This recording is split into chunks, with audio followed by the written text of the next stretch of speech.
ঐ মাঘৰ বিহু আহিল মইনা মাঘৰ বিহু আহিল। নমস্কাৰ কৃষক বন্ধু বান্ধৱীসকল, আজি দিনটোনো কি কৰিম, আজিৰ দিনত মই কি কৰিম তাকে আপোনালোকক দেখাম। আজিৰ দিনতনো কি কৰিম আজিৰ দিনটো। আৰু হাতত মই এডাল দেখিছে, কি চিনি পাইছে চাগে আপোনালোকে। আৰু এই ঘৰৰ সন্মুখত আগফালে এয়া। আৰু আজিৰ দিনটো যিহেতু একো কাম নাই, সেইবাবে এটা কাম মই হাতত লৈছোঁ। যিটো কাম মই আপোনালোকে দেখিছে মোৰ ঘৰৰ পিছফালে যিটো ঘৰ, আজি মকৰা জালবিলাক চফা কৰিব লাগিব, যিহেতু মাঘৰ বিহু আহি আছে। সেয়া দেখিছে, আৰু এইবিলাক মকৰা জালবিলাক ইমান চফা কৰোঁ নহয়, মকৰা জালবিলাক মানে বনাই থাকে। মকৰাবিলাকৰ পৰা শান্তি নাই। কিবা উপায় আছে নেকি ইয়াৰ এই মকৰা জালবিলাক নাইকিয়া কৰা? ইমান মানে মকৰা জাল গুচাওঁ নহয়, সিহঁতি বাৰে প্ৰতি আকৌ জাল পাতে। উপায় নাই আৰু, মানে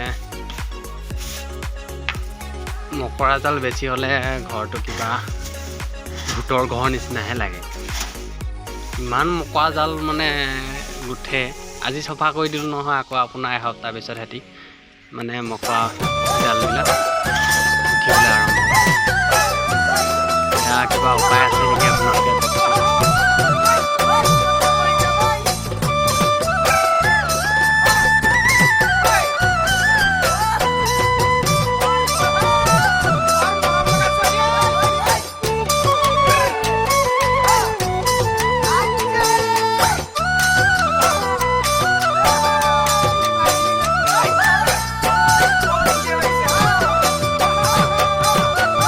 তই নাগিনী নে নগা চাঙৰ, তই মেঘানী নে যোৰা বাটৰ, তই খামটি নে ঐ অৰুণাচলৰ। তই নাগিনী নে নগা চাঙৰ, তই মেঘানী নে যোৰা বাটৰ, খামটি নে ঐ অৰুণাচলৰ। তোৰ ৰূপৰে তুলনা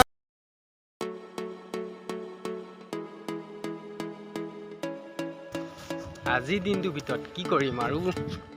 এই কোৰখন দেখিছেনে? এইবাৰ মই বাৰীলৈ যাওঁ। মকৰা জাল চফা কৰি হৈ গ'ল, আৰু এতিয়া মই বাৰীলৈ গৈ আছোঁ। আপোনালোককো দেখাম মোৰ ৰঙালাও খেতি। ৰঙালাও লগাইছিলোঁ প্ৰায় 2-3 কটা। দেখিছে আপোনালোকে, এয়া ৰঙালাও দেখিছে আপোনালোকে। ৰঙালাও বগাবলৈ আৰম্ভ কৰিব আৰু 4-5 খিলা পাত মেলিছে, দেখিছেনে? ইয়াৰ ৰঙালাও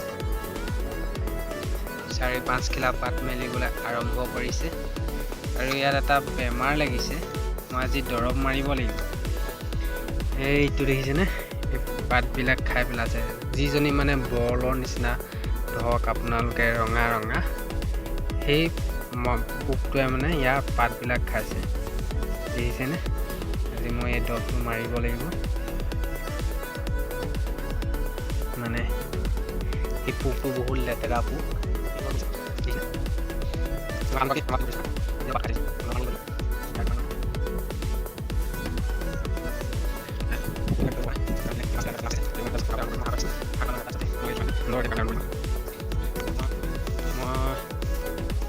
কোৰখন লৈ আহিছোঁ, কাৰণ কোৰখনে মই মাটিটো অলপমান চপাম বুলি ভাবিছোঁ। চপাই দিম অলপ। এইটো আপোনাৰ অলপ চপাই দিলে ভাল পাব, সেইবাবে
অনিষ্ট কৰে ই মোৰ পাতবিলাক খাই পেলাইছে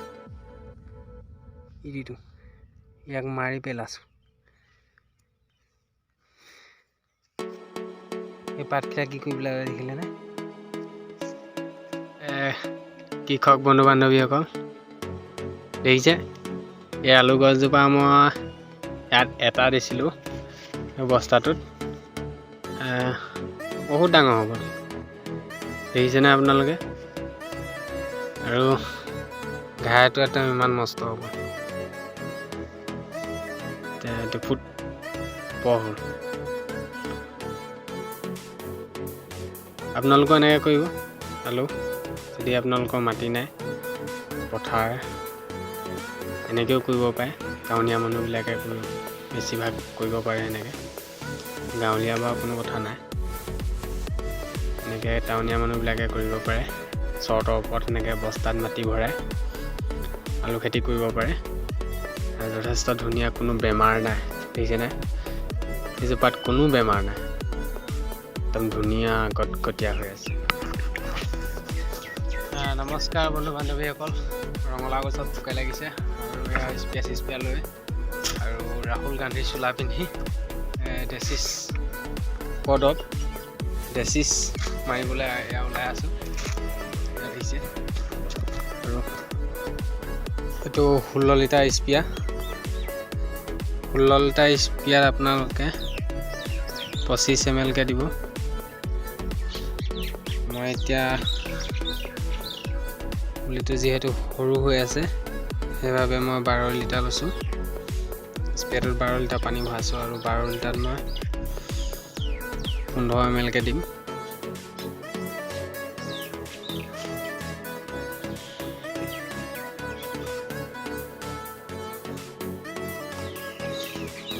তো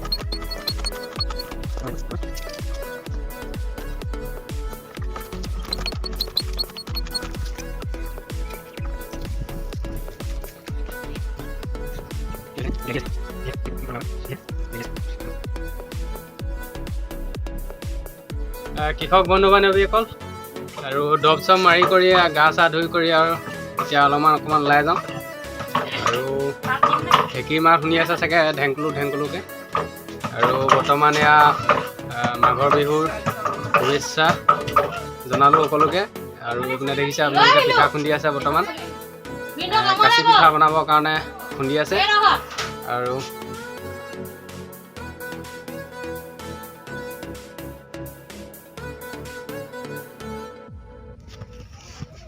নমস্কাৰ কৃষক বন্ধু বান্ধৱীসকল মোৰ ভিডিঅ'বিলাক চাই কেনেকুৱা পাইছে পিঠা বনাই নিশ্চয় বেয়া পাইছে ন আৰু যদি ভাল পাইছে তেনেহ'লে লাইক কমেণ্ট শ্বেয়াৰ কৰিব আৰু আজিলৈ ভিডিঅ'টো ইমানতে সামৰণি মাৰিলোঁ আৰু নতুন ভিডিঅ' পাবলৈ আপোনালোকে মোৰ চেনেলটো ছাবস্ক্ৰাইব কৰি থ'ব ধন্যবাদ বাই বাই